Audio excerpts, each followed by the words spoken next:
Y lo primero es expresar nuestro sentimiento y nuestra solidaridad con lo ocurrido. ¿No? Nada más terrible que un incendio de esta magnitud, de esta naturaleza. Yo creo que todos recordamos también el gran incendio que hubo en Valparaíso unos años atrás, ¿cierto? El Cerro, con consecuencias también muy devastadoras en las viviendas, en la familia, y todo lo que eso significó, de manera de que uno no está ajeno de aquello. Y nuestra primera comentario es expresar nuestro sentimiento por lo que ha ocurrido ahí. Efectivamente, este es un incendio, yo diría, de urbano, más que forestal. En términos de superficie quemada, solamente podemos registrar del orden de 5,5 hectáreas. ¿Pero no comenzó siendo un incendio forestal, director? Porque esa era la versión que se entregaba ayer. Bueno, produjo una quema, Jorge lo relató, si no me equivoco, anteriormente, una persona que generó una quema no autorizada, y por supuesto se le escapa, se le arranca y llega al sector de vivienda y parte el fuego con las consecuencias que tenemos. Pero sin embargo eso sigue siendo un incendio de magnitud que, con las consecuencias que ustedes tienen, estuvieron 3 ministros allá de vivienda, de Interior y de Agricultura, y obviamente se decretó el estado de catástrofe para intervenir, resguardar y todas las medidas que el gobierno tiene para enfrentar una catástrofe. Dentro del relato de nuestro corresponsal, Jorge contaba que había un cierto reclamo frente a la tardanza del helicóptero de CONAF. ¿Qué puede decir usted respecto a eso? Mira, lo primero, ayer fue un día tremendamente complejo en todo el país. Es de que ayer tuvimos del orden de más de 112 distintos incendios a lo largo del país de distinta magnitud. 112. Eso nos obligó a desplegar todos los recursos que teníamos disponibles. Tuvimos prácticamente 30 aeronaves nosotros volando permanentemente todo el día y más de 225 brigadas.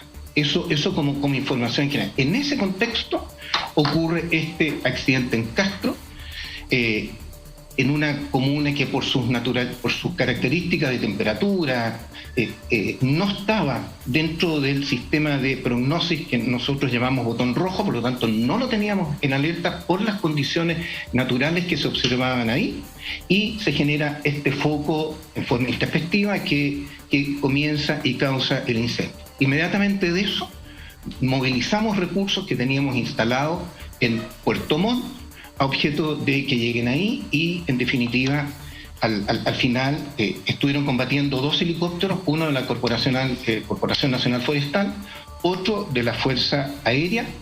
Logramos llegar con 4 brigadas, más de 50 brigadistas de CONAF, equipo técnico, supervisores y personas que van trabajando junto al incendio. Don Rodrigo. Nosotros como CONAF tuvimos inmediatamente del orden de 70 personas, y también destacar, y con esto termino, una participación por lo menos informada a nosotros, más de 100 voluntarios de los distintos cuerpos de bomberos que llegaron de muchas comunas de la isla. Don Rodrigo, a ver, es innegable el aporte al país que hace CONAF, los brigadistas contratados, los brigadistas de empresas, los bomberos que son voluntarios, lo que sea, la gente que combate incendios. Es valiente, me sacó el sombrero y no queda más que aplaudirlos. Pero usted está en un rol de autoridad de una institución que efectivamente combate incendios. Entonces yo le quiero preguntar, a la luz de lo que ha sucedido, ¿los medios con que cuenta CONAF son suficientes?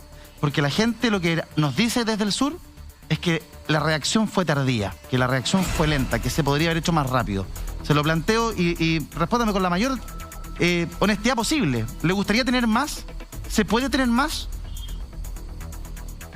A ver, hoy día el programa de incendios que tiene el país tiene 2 componentes. Uno, el sector público y el sector privado. En conjunto, hemos construido desde el año pasado una estrategia compartida, un programa país. El programa país hoy día tiene del orden de 140.000 millones de pesos. Eso nos permite tener en aeronaves de distinto tipo, más de 126 aeronaves entre sector público y privado y una plataforma terrestre de más de 6.000 brigadistas. Conforme a las condiciones y conforme a la estación, nosotros vamos distribuyendo los recursos. En este incendio particular, tal como le digo, las condiciones climáticas, la prognosis que nosotros hacíamos, no teníamos a la isla en esta condición de riesgo extremo como para situar en una situación como la que termina posteriormente. Ya. Yo creo que el país tiene los recursos suficientes, adecuados. Tenemos el compromiso también del presidente de la República y todos los gobiernos por lo demás mandados, que en caso de requerir recursos adicionales, el Estado, a través del gobierno, pone los recursos pertinentes para el combate que sea necesario según la condición que está ocurriendo. ¿Qué me dice don Rodrigo, de una vegetación particular que hay en la zona, que es el chacay o el espinillo que le dicen? Es una vegetación que fue traída desde Europa a Chile, que no es autóctona nuestra, pero que se ha instalado no solo en Chile, en Argentina, en Nueva Zelanda, en Australia, en muchas partes del mundo es considerada un problema gigantesco. Ahí estamos viendo algunas de las imágenes. ¿Qué características tiene este famoso chacay? Que es un arbusto de características espinosas, con espinas grandes de 4 centímetros, cuya raíz tiene un alto componente combustible. Entonces, si en el pasado era utilizado, por ejemplo, para delimitar campos, para que los animales no traspasaran de un lado para otro por las mismas espinas que tiene. Pero como en el sur de Chile corre mucho viento, con el paso de los años y de las décadas, la semilla del chacay fue corriendo por todo el sur y está plagado de chacay por todos lados. Y es un material altamente combustible, de muy difícil combate del fuego. ¿Estaba presente el famoso chacay en la generación de este incendio? ¿Tenemos un problema en Chile a partir de este arbusto introducido a nuestro país hace muchísimos años? Yo creo que el problema que tiene Chile hoy día es el problema que tiene el mundo. Y el problema que tenemos hoy día son las condiciones muy diferentes que nos está trayendo el cambio climático. Y eso significa que estamos viviendo en todo el país una temperatura que han superado todos los promedios históricos, una sequía que dura más allá de 15 años. Eso generan también condiciones climáticas muy adversas. Tenemos una disposición de material seco en todo el país muy abundante y eso, por supuesto, genera las condiciones fáciles para la ignición y luego para la propagación. En este tipo de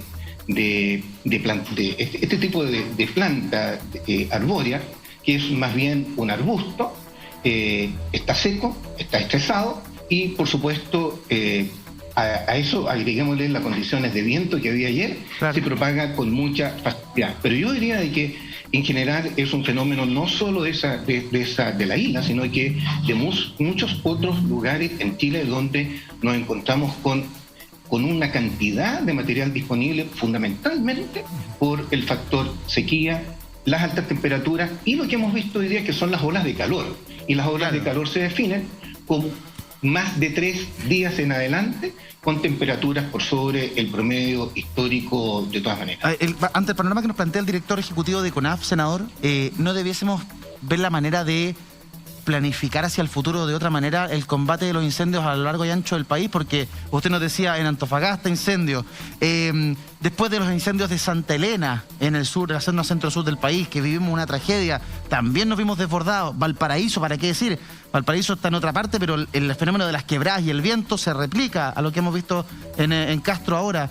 ¿Cómo lo hacemos para realmente tener un músculo de reacción potente ante un incendio en condiciones como esta? Con viento, con arbustos, con difícil acceso de agua. Bueno, el problema comienza con la forma como ocupamos el territorio. Si tú tienes una ciudad donde la gente está literalmente hacinada, como pasa en Valparaíso o Antofagasta, por mencionar 2 ejemplos que se repite en muchas otras ciudades, escaladas en los cerros arriba y metidos en las quebradas, donde además están cerca de los bordes costeros y hay mucho viento, eso es una invitación a que ocurran incendios gigantescos. Y desgraciadamente además no están planificadas las calles, los pasajes, con los espacios suficientes, no pueden llegar ni siquiera las ayudas. Lo primero es ocupar correctamente el territorio, no podemos seguir las ciudades creciendo espontáneamente. Y en las zonas rurales tenemos que plantearnos seriamente el sistema económico que tenemos con el tipo de plantaciones de especies exóticas, como en los casos de los espinos, o de los pinos, perdón, claro, o de los eucaliptus, por dar 2 ejemplos, que son árboles fácilmente combustibles. Y cuando tú tienes una hilera que parte en la 6ª región y va a terminar en la 10ª, 11ª, la verdad es que se hace una verdadera antorcha, como nos pasó ya hace por lo menos 5 años atrás, que fue pavoroso. Yo quiero decirle que eso es responsabilidad humana. No podemos estar esperando que los servicios de emergencia puedan concurrir a pagar cualquier cosa con recursos siempre limitados. Bueno, ahí veíamos Tenemos que entender cómo se usa el territorio, sobre todo con cambio climático, sequía, aumento de las temperaturas, claro, y esa es la señal que nos está dando esta experiencia tan grande, ¿no? Porque lo que dice usted tiene toda la razón con lo que decía nuestro corresponsal, don Jorge, de esta persona detenida, que le fueran a avisar carabineros, bomberos, que pararan la quema, y él insistió. Y por eso finalmente lo detienen. Y me escribe mi amiga Mercedes de Chiloé y me dice que el arbusto que tú haces mención tiene una raíz leñosa que quema, pero cuesta que se apague muchísimo. Sí. A veces se demora semanas en que se apague la raíz, y por eso, con el calor que está haciendo, vuelve a prenderse. Tiene un alto componente de nitrógeno. Entonces, claro, es como una carbón de espino que queda prendido. Queda prendido. Una verdadera parrilla. Claro, es una cuestión tremenda. Los focos se vuelven a prender. Gracias a la Marce. Una precaución. Cuando son incendios forestales, los árboles, una vez que se prenden, parece que están apagados por fuera, pero por dentro siguen prendidos. Sí. Y puede durar un tiempo indefinido. Así es. En el caso de la ciudad, lo peor que pueden hacer es empezar ahora a remover, porque debe estar lleno de brasas. De brasas, sí, que al levantarlas la gente se puede quemar y puede rebrotar el incendio. Y con el viento la brasa se desplaza y puede iniciar otro viento.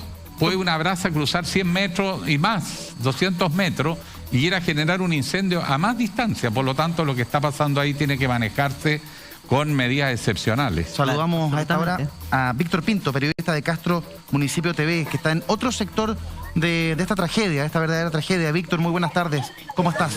¿Qué nos muestras?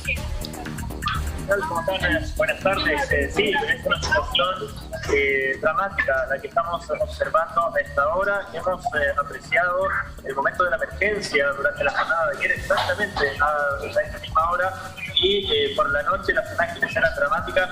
Lo propio acontece ahora, imágenes que estamos apreciando con las consecuencias de esta lamentable incendio que ha provocado pérdidas totales a cerca de 145 familias que lamentablemente perdieron todo su hogar. Y aquí son cuadras de viviendas que han quedado totalmente destruidas, sus viviendas, producto de este lamentable incendio. Tenemos un problema técnico, Víctor, no te escuchamos muy bien. Vamos a retomar efectivamente el contacto contigo. Mientras tanto nos quedamos con las imágenes, que son bien desgarradoras, imágenes de lo que quedó de las más de 100 casas que fueron totalmente siniestradas a partir del fuego. Estamos viendo las planchas de zinc en el suelo. Jorge también está en otro sector, está precisamente en el sector de Camilo Enríquez, en donde se consumieron 80 casas, Jorge, y algo que tú nos contabas que es bien desgarrador, porque hubo mucha gente que logró sacar ciertos enseres, ciertos elementos de su casa y los tenían en la calle, cosa que también dificultaba el paso de los camiones aljibe, pero que finalmente tampoco pudieron salvar esas cosas porque también se prendieron en fuego. O sea, una situación muy terrible. Exactamente, bastante terrible, como tú lo detallas, y estamos en otro lugar, estamos dando a mi espalda, nosotros en otro lugar donde hubo 20 casas totalmente quemadas por la acción del fuego, y aquí se ve todo lo que es esta quebrada, ahí se ve todo lo que fue el dantesco incendio que generó esta quebrada, y ahí se ve, ¿no es cierto?, una iglesia evangélica que lamentablemente también sucumbió por la acción de las llamas, algo que genera bastante preocupación. Yo quiero quizás hasta discrepar un poco con el director de CONAF, porque de alguna manera se está como confundiendo un poco con lo que ocurrió en Nercón, camino a la montaña, donde sí se detiene a una persona, con la acción misma, ¿no es cierto?, lo que sucedió hace una semana atrás, con este incendio que yo también destacaba, de donde se reinició y reflotó todo este incendio. Son dos cosas muy distintas y hay que separarlas, porque para no confundir, ¿no es cierto?, tampoco a la audiencia que nos está viendo en este momento. Acá este incendio se generó producto de que, digámoslo así, en términos coloquiales, minó, ¿no es cierto?, reflotó todo esto y generó este enorme siniestro que dejó a varias viviendas. Pero totalmente Jorge, consumidas. para entenderlo bien, en las imágenes del incendio de ayer, de las que estamos viendo que consumieron más de 100 casas, tú lo que nos quieres decir que es producto del incendio de hace una semana, que habrían quedado estas raíces prendidas y que rebrotó. Exactamente. Perfecto, o sea, parte como un incendio forestal.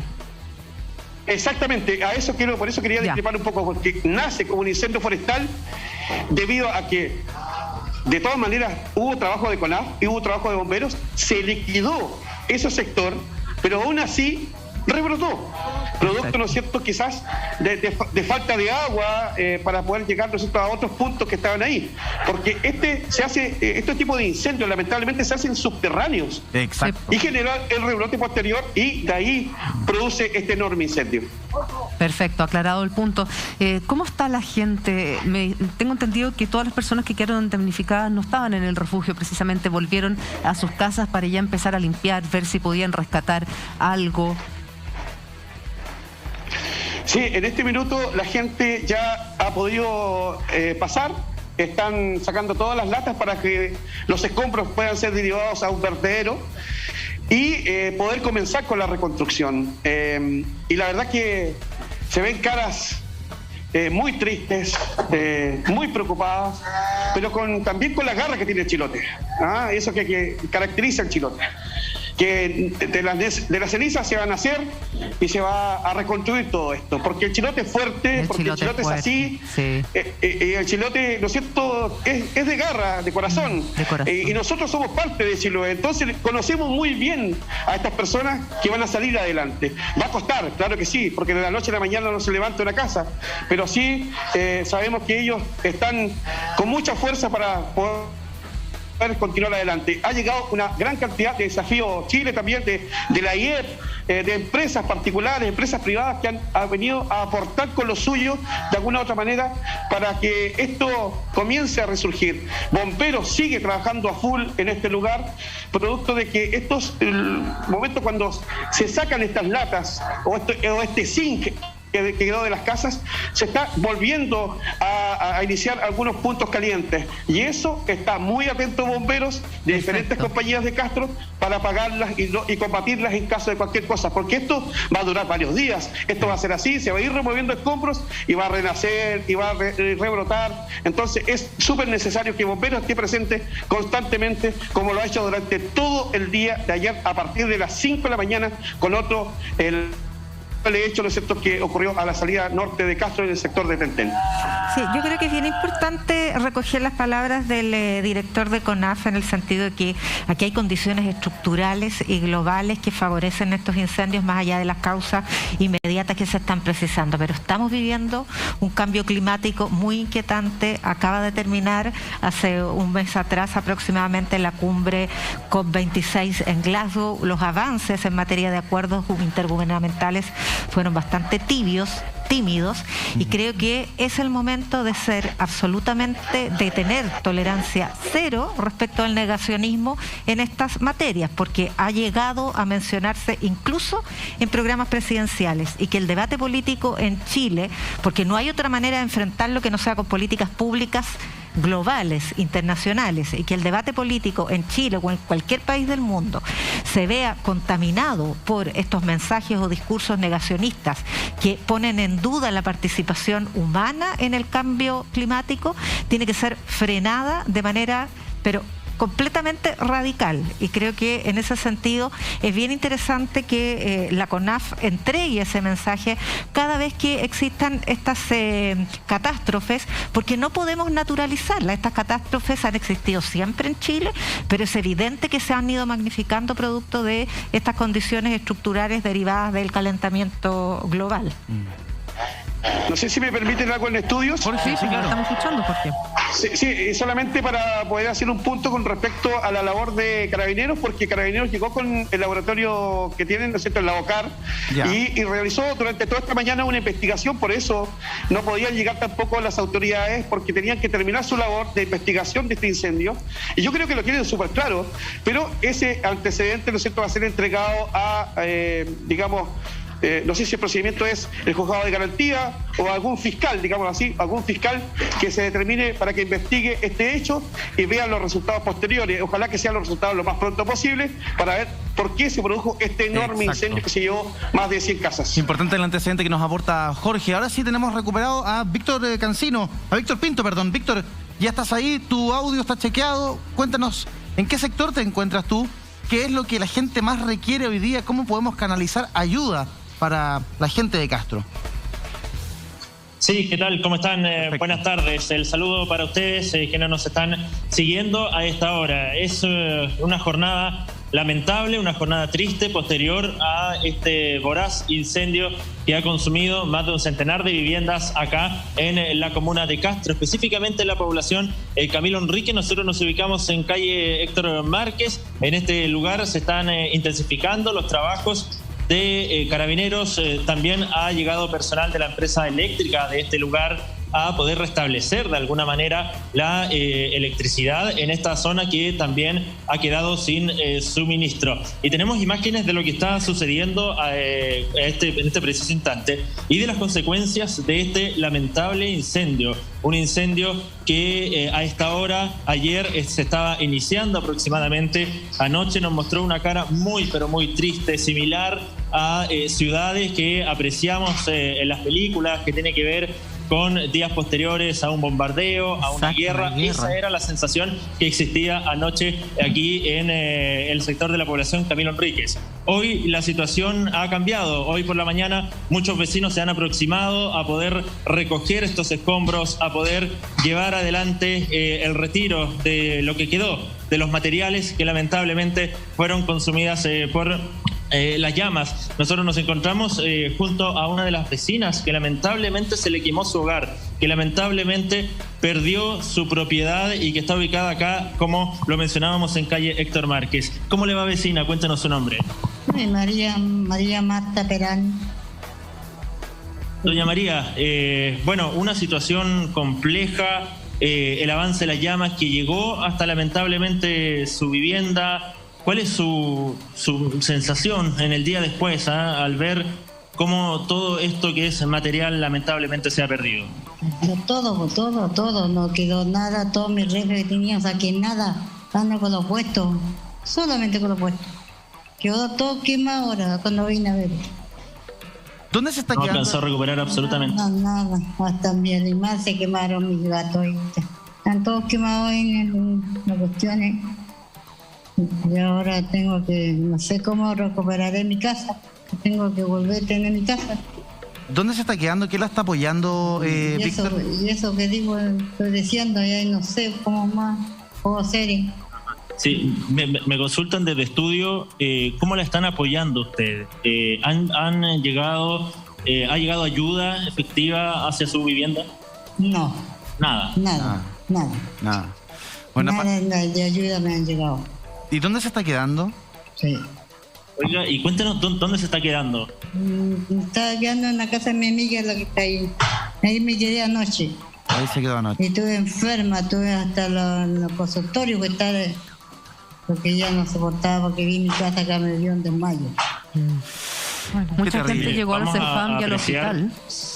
Sí, mucha gente llegó, me estaban contando acá precisamente respecto a que llegaban a urgencias angustiados, que lo habían pasado muy mal, que estaban súper descompensados, choqueados por la pérdida absolutamente de todo, y llegaban al hospital. Yo tengo una amiga que estaba en urgencia en ese minuto y veía cómo llegaban y que el hospital finalmente no tenía cama, entonces una situación bastante compleja. Y Víctor, también me cuentan que el incendio estuvo muy cerca de la estación de transferencia de gas, pero por suerte cambió el viento.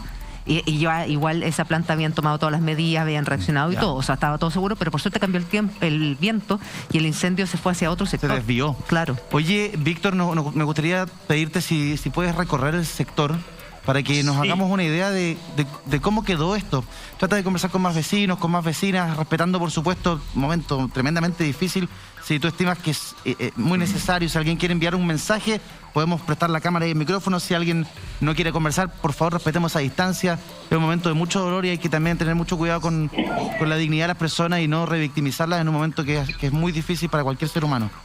Quizás lo más importante, Eduardo, Julio, sea la rapidez con la que el gobierno acuda en ayuda. Se han desplegado los ministros en la zona, se ha declarado estado de catástrofe. Eso permite también activar una serie de instrumentos como subsidios, subsidios de arriendo sobre todo, pero mientras tanto hay que instalar albergues para poder ir al auxilio de estas personas que ya llevan varias horas sin techo. Levantar información, me imagino que es fundamental. Los catastros. Hay un catastro de las personas afectadas porque la señora está quedándose en la casa de una amiga, pero no sé si se podrá seguir quedando ahí. Entonces aparecen problemas. Hoy día se requiere de un ejército de asistentes sociales que levanten información, me imagino. Sí, es un catastro que anunció justamente el ministro del Interior, Rodrigo Delgado, que llegó esta mañana en compañía del ministro Felipe Ward y la ministra María Emilia Andurraga, de quienes están trabajando también, el ministro Felipe Ward de Vivienda y Urbanismo y también María Emilia Andurraga, ministra de Agricultura, justamente con Rodrigo Delgado, quien anunció estos catastros que van a comenzar con el fin de canalizar el apoyo que ellos han indicado que tiene que ver con subsidio de arriendo y con subsidio a personas que se están quedando en viviendas de algunos familiares. Entonces, el hecho también, lo más importante que debe acontecer a esta hora, tiene que ver con el catastro que están realizando personal de gobierno en compañía con diferentes instituciones, con el fin de poder sistematizar toda esa información y poder obtener rápidamente los detalles y poder aplicar estos subsidios que ha anunciado durante esta mañana el gobierno acá en nuestra comuna de Castro, tras reunión que se sostuvo en la municipalidad de la ciudad.